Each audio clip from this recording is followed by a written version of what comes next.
hello everyone আজি দেখাইছো এটা আনবক্সিং ভিডিও মানে মোৰ যিখন ষ্ট'ৰ আছে চাদৰ মেখেলাৰ তাৰ বাবে নতুনকৈ আকৌ কেঁচা কটনৰ কাপোৰ ৰিষ্টক হৈছে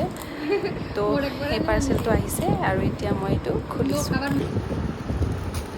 খুবেই ধুনীয়া ধুনীয়া কালেকশ্যন আহিছে কোনোবাই যদি বিচাৰে ল'ব তেতিয়া হলে মোক কন্টাক্ট কৰিব মোৰ স্ক্ৰিনত কন্টাক্ট নাম্বাৰটো দি দিম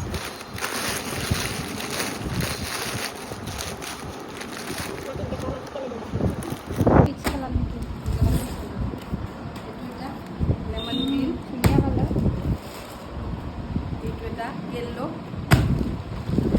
আৰু এইটো এটা খুব ধুনীয়া চাব পাৰে মই পিছত আপোনালোকক খুলি দেখাই দিম গোটেইখিনি এতিয়া এইখিনি ষ্টক কালাৰখিনি এইখিনি গোটেইকেইটা কালাৰে মই দেখাইছোঁ কোনোবাৰ যদি পচন্দৰ ভিতৰত পৰে তেতিয়াহ'লে মোক DM কৰিব